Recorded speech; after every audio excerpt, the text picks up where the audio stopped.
Yo, what's up? So, trying to get a connection by the looks of that. Is it working? I think it is. So, what's up? Today we're going to speak about the positives within having home detention and the ankle bracelet. Trying to find the positives. There's plenty that you can be positive about. Big positive, not in prison. Opportunity to try and do better. You can do courses online, anything. I'm lucky enough to be able to go out a few hours in the day, so that's a positive. I'm with my family, that's a big positive. So lots of positives for the big negative that I did to get myself here. And just got to keep looking at the positive sort of things that you can do throughout the scenarios, I guess. So a year ago, about a year or 4 months ago, I got pulled over and arrested for drink driving. I had to wait nearly a year and 3 months to get sentenced. In this time, it was possibly the hardest. It was the hardest because I couldn't make many plans due to waiting to be sentenced. In saying that, I actually planned a family holiday in February next year because I thought, stupidly, that the sentence would have been given and I would be pretty much over it. I thought I would have even been over it by now. But that didn't happen. As court, we know, takes time. The police bloody didn't do their job at one stage, which had to be adjourned. Then the next time I had to adjourn it because I had to get a pre-sentence, or had to get the pre-sentence and all that sort of stuff done, which then led it into being done in October. I think it was October. So that was the story behind some of it. The big story is that I had an amazing day in August last year. It was before the Variety Chef's Gala, and we had organised a big day of getting Christine her hair, nails, makeup. We arranged to get professional photos taken in the botanical gardens, and plus also the gala that evening. We thought, we'll be right, we'll get something in between throughout the day. We literally woke up and left the house and didn't eat all day. So that was a bad decision, just on that note, that we didn't eat all day. And so I think the first stop was the hair. And I believe her nails might have been done the day before, possibly. But then we went into Maya in Hobart, and she had a sitting with the makeup artist in there. And of course, it was to sell products. It was only meant to be about $159. Christine bought everything that was used, which therefore cost us a lot of money. Because she doesn't actually have makeup. She's never been allowed to feel that she's able to. So I was trying to make the day very special for her, and in doing that, we then went to the botanical gardens in Hobart and had an amazing photo shoot with a lady from Launceston. And because it took so long throughout the day, we didn't get a chance to eat, and we went to the casino. I went to the casino straight from there, and we didn't eat until 6 o'clock or something, 7 o'clock, and the meals were portional, very small, because that's the sort of event it is. It's about the quality of food and not the quantity. So not much to soak alcohol up. That led to, we were heightened due to the day and all the great things that had happened. Also, on the night, we donated a lot of money, which also built excitement for us. we were celebrating from 5:30, I believe, until about 1:30 in the morning, and it was a free alcohol event. All drinks were paid for because of the cost of the tickets and that. And due to all the excitement, we got asked to leave the casino. I had my car in valet. There was so many people waiting for taxis, and I took it upon myself to drive literally 2 minutes down the road to my house, and got pulled over just around the corner from the casino. So it doesn't matter whether you think it's safe or not. Either way, if you get pulled up, you're still going to get done for drink driving. So, and sadly, in my history, I've had a lot of driving charges when I was younger. More of the driving while disqualified, not the drink driving. I had a minimal drink driving charge when I was younger, and about 7 years ago, I had a high reading. And then this one too was a high reading, so I was quite lucky to only receive 4 months home detention. And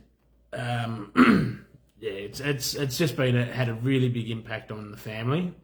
Luckily, like most of the stuff I do for my company, I do from home. I have been able to go to a couple of shifts because it didn't involve driving, but generally it's Christine and our staff, because it's a lot of females who have PTSD towards males in general, and they won't have male staff. I've done interviews and meetings with them, so that they're quite happy to speak with me and that sort of stuff. But in general, they don't associate with the male side of stuff, especially with the personal care and things. It's already probably intimidating that has to be taken away from their independence in general. Nobody would want that taken away from them, but sadly it happens. And I'm disappointed that I made that decision. After the other night, seeing the person, as I said, about the 4 children who got killed and the other children who were severely injured, it's made me have a think about whether I want to keep drinking. I've got 4 months on house arrest, so by then I will be 4 months completely sober. So it's a good time to really have a good think about whether I want to keep having the occasional drink or not. I don't claim to be totally sober. I'm clean off drugs, yes. It's 2 different worlds, and sadly the alcohol can sometimes, it did consume me when I was younger. I've learnt to control it the majority of the time, except for that was a very, very big mistake on my behalf to make that decision to think about driving home, and I got caught. So yeah, and it's just about trying to be positive, as I was saying. There's, you can look at everything as positive, negative. Like I said yesterday with the clothes, like all black, and then I had the little white bit across my heart, and there's a little bit white bit on my hat. That's to show that even though it's a bit dark inside sometimes, there's always that little bit of light or a little bit of white that can make that resonate and hopefully take over the dark and bring you back into the life's not so bad situation. I do struggle with anger, and I'm addressing that at the moment, trying to fix that, because it's not aggressively, but it's when I am angry, I shut down, go silent, and people, like, it's unbearable to be around me anyway. It's not like I'm abusing people or anything like that, but it just it's hard for people to sit in when somebody's in that mood. It's no good. And yeah, I'm going to try this 9D breathworks. I've got a session on the 16th, so we'll see what happens with that. I hope it can help. definitely. And in the future, if need be, I'll seek some guidance on who I should speak to maybe about it, because I've got a big story and I don't know how to fix it or whatever, and I've done pretty well to get to where I am now without many hiccups.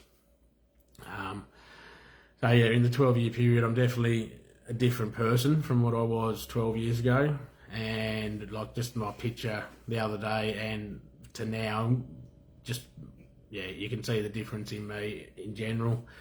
I can actually smile and be happy for the right reason, not because I just went down and seen an old mate and got a hit or some bloody weed or whatever. Stopped at the chemist with another mate and used their pills, one or the other. But that's all happiness used to be, was in a bottle, in a bag, or in a can. And yeah, it was just, not a good life. Not a good life at all. And really want to try and lead people away from, even if you do things, it's about making the right decisions if you're going to do something as well.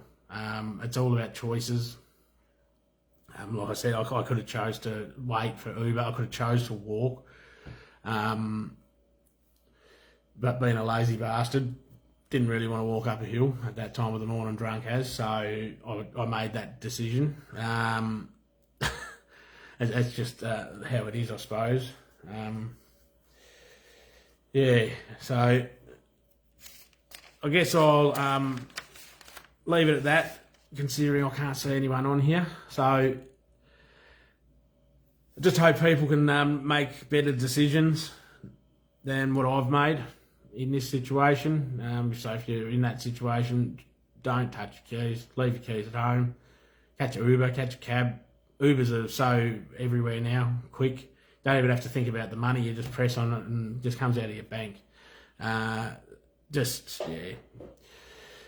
And the ankle monitor, I'm very lucky. I watched a dude the other day, he has to sit there for an hour, 190 minutes in the morning with a cord attached to it.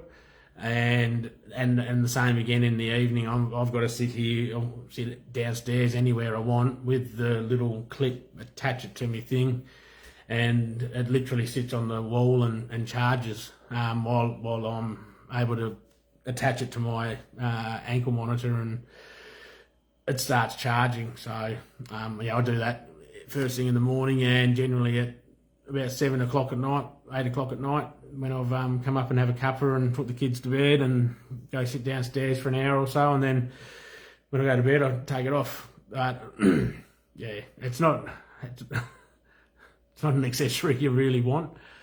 And the drink, the no license, sadly I've got another year and a half, a bit more, I think. It's been a little bit over, or longer, about 18 months or something. A bit over 18 months. 18 months is a year and a half. I don't know why I haven't said that. Bit of a dumbass at the second. So, yeah, I'll get myself an electric scooter, get around a bit, especially once the monitor's off. I want to have a bit of access to the world to get to do things, and the best way to do that is to make sure that I can get around without being stuck on buses and all that sort of thing. I don't really like buses much.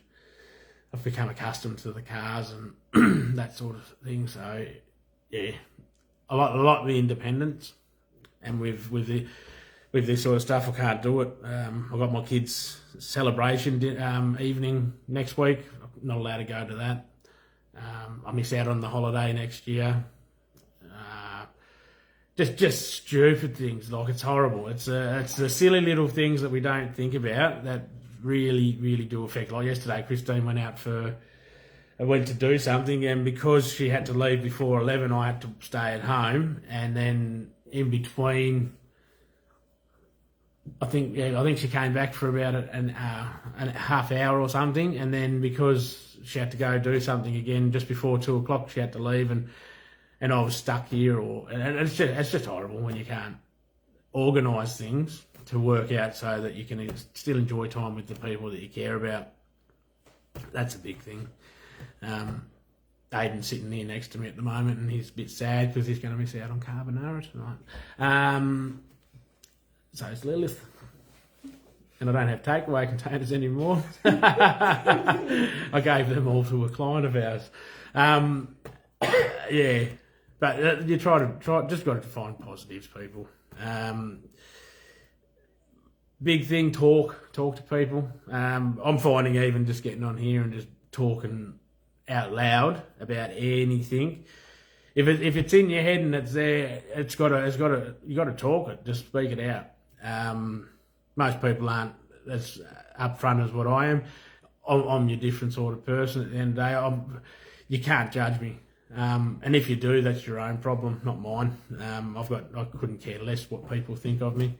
I know who I am, what I do, and that's all I need to know at the end of the day. I respect other people's opinions and that. They can have all those that they want. I'll even take it on and read it and have a little cackle to myself if somebody's that upset with me because I'm on here talking and they can't. That's not a me problem. And the thing I just want to make sure that I am able to get it out there that we can be positive, find a community that you can talk with,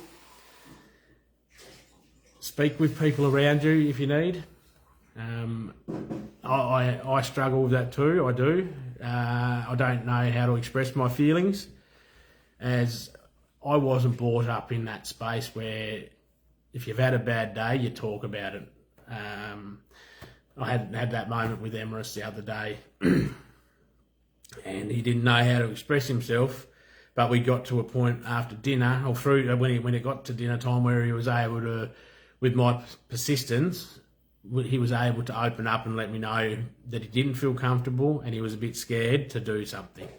And that's all it took. And the next day he went and done what he didn't want to do, and he did it very, very well.